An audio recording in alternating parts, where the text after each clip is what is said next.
So I was having a discussion the other day with somebody at my work, right? And this guy was immigrant, I think from South America. And, we started talking about immigration, and I started bringing up stuff like demographic replacement. And we started talking about the world and how the world is going. And at one point, I said, do I have a right to be mediocre, right? And he was thinking like, okay, well, you don't want to progress, right? He's like, you don't want to progress. The world is progressing, and this is how the global world is today. And there are going to be people coming in and competing with you in your country, so you have to do better, blah blah blah, right? And that got me thinking about you know what is the purpose of a country? What is the purpose of the government in that country? What are they supposed to do for the people? What is what is the purpose at all? Like, do we are we supposed to just continue to grow, to expand like a business? Is our population supposed to just continue to grow and expand? Uh, why do we have to do that? Do can we? Is it okay if some people want to live more simply in the country, in the lands that their ancestors created, right? And this goes for not just North America and Canada. This goes for Europe as well, because this whole global world that we're living in, it's only globalized in the West, right? Like there is not this exchange of people coming in from going from Europe to Africa to China. No, there's or to the Middle East. It's an exchange of people, or not an exchange, an influx of people coming in from the Middle East, Africa, China, all these other countries, and a small amount from Europe. And that doesn't even mean they're going to be European necessarily, right? Lots of people go to Europe, live in Europe from some other third world country, and then they move to America or to Canada or whatnot. And that counts as somebody immigrating from Europe, right? But, you know, do I have a right to be mediocre? Now, I'm not promoting mediocrity. I'm not saying everybody just go do nothing. But the point of life isn't just to make money either.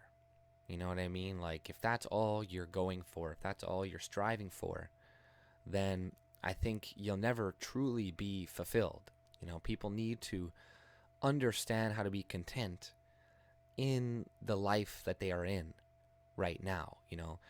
I used to read a little bit about Stoicism, and that's a lot about that, about how to pretty much focus on things that you're able to change, and not worry about things you're unable to change, and understand that the world is going to be throwing you curveballs all the time, but it's the way that you interpret those curveballs, the way that you handle them mentally, that is going to allow you to remain a level-headed, good, sane person, right? Instead of taking it all in and letting it affect you, right?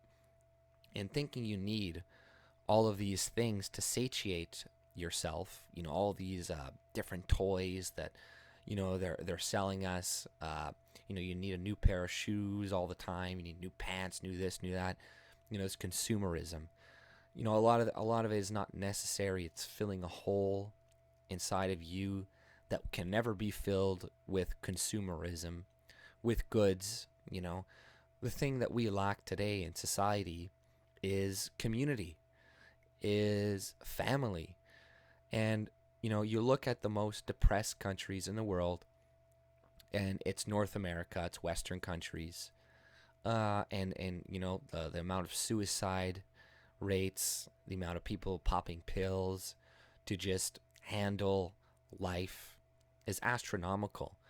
While you look at some other poor countries, and I was watching this video of this travel vlogger, and he went to this country called Taluvu or something, or I might be mispronouncing that or getting it wrong.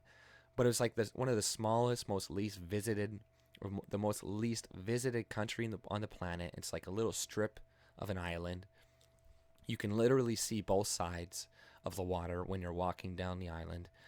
And while the guy was on there, he was talking to some people, and he met with one guy who's just lounging on the side of a beach. They live in like a very simple house, kind of shack thing. They're content. These people, their rates of depression are much lower than ours. These people are much happier than us. And that doesn't mean I'm saying like people should all go live like that, because we all get contentment differently, right? And we want people to be able to, go and achieve and try to create as much as they possibly can, if that's what they choose to do. But a people of a country shouldn't have to compete with foreigners just to exist within their country. That guy in Taluvu who's lounging on the beach, living his life and being very happy, having a community and not really wanting for too much, having enough food, all this crap. Is it right to go and disturb that guy's life with mass immigration into Taluvu? And you bring in a bunch of people that are like, hey, sorry man, you're not in university and you're not taking engineering. You're not learning how to code. So if you don't do this, then you're not going to be able to do this. You're not going to be able to lounge on the beach. You have to go and compete. You have to go and work or whatever, right? And I'm not against working. I've been working since I was 13 years old, right? It's nonstop. I've had a job for like almost, more than 15, almost 20 years. And I'm not that fucking old, right? But, people, Canadians, should have the right to maybe go build a cabin in the woods and live simply and live off some land and not have to worry about being overrun with mass immigration and whatnot, right? They shouldn't have to worry about this unending flow of immigration that is forcing them to compete even harder, because that's all it is doing. It's allowing them to pay us less, and it is adding competition. And a lot of the immigrants coming in do work very hard. A lot of them do work harder than Canadians. A lot of people, they come from poor countries where they have no opportunities. And when they get the chance to come to Canada, it's like, wow, I get the fucking chance to own something, to do this, to do that. Well, they're going to take full advantage of that. And, I don't blame them for doing that. But that doesn't mean that we should allow this to continue. That doesn't mean that, the people of a country don't have the right to be mediocre, to lounge, to go live simply like everybody else in the world gets the opportunity to do a lot of the times. Not everybody, but there are a lot of countries, like I said, Taluvu and whatnot, where people can live off, they don't need to work very much, and they can get more than enough food to live, live in a beautiful scenery, and that's enough for them. Why do we have to be a global world? Why do our countries have to be kind of like this huge cesspool of competition where only the strongest survive and whatnot? Because I'm all pro-capitalism and stuff. Of course, I want there to be a free capitalist society in the country that I live, but I don't want to continue importing immigrants, especially at the expense of Canadians, because immigration costs Canadians more than $30 billion a year to pay for. So it is a huge government program. A lot of these people, you get like a tax-free fucking loan for the first, 5 years. Double check me to make sure if I'm accurate about that, but I'm pretty sure you get a tax-free loan for the first 5 years if you're an immigrant, so that costs even more money. You know, they're bringing in their dependents. Like it's crazy the amount of cost, the amount of money that's costing us to pay for this crap. But you know, Canadians, if they don't want if we don't want our to grow our population to 100 million and to compete with America and other countries because we're not going to be competitive anymore, then so be it. So be it. If our population dwindles to 30 million, so be it. What's wrong with that? Is there really something wrong with that? Do we really need 100 million to compete with whom? With who? You know, America or something? You know, oh, if we get to 100 million, then we'll finally be able... No, we won't be able to do shit. Okay? You know what it's going to do? It's going to make your wage go stagnant because there's going to be so many people that your bargaining power is completely ruined. Because, you know, supply and demand. If there's a massive supply of workers, that means there isn't such a huge demand for it. So they can pay you less. So having less people is actually a good thing. Now, I'm not going to say, oh, increased population is a huge problem. It is in some parts of the country, for sure, but not here. But at the same time, it's okay if our population dwindles. That's fine. You know, if there's less people around, then housing prices will go down. You know, wages will go up. You know, our lives will actually be a lot better. And, you know, the world is only so big until we colonize Mars and make that and terraform it into a fucking planet. The world isn't getting any smaller. The fish in the ocean are not getting more plentiful. Okay? At the very least. You know, the pollution, the shit that humans produce out of their asses is not lessening.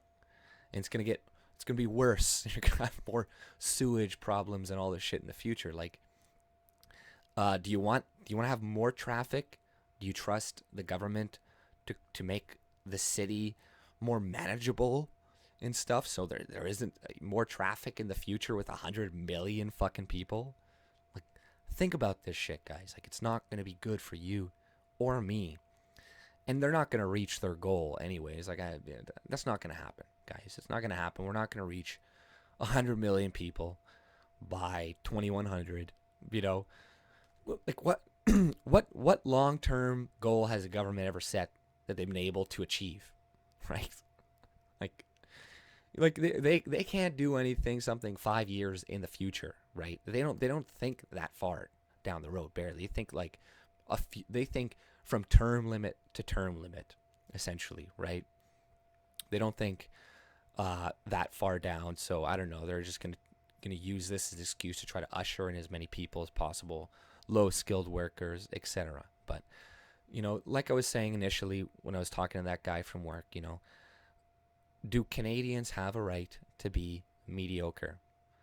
And I think they do have that right. I think every single person in their country has that right to do that. You know, the people in the Philippines, the people in whatever country, they have that right to, you know, live simply if they so choose. And that's all I want for everybody, including my own country and people, right? You know, that our countries are not a business.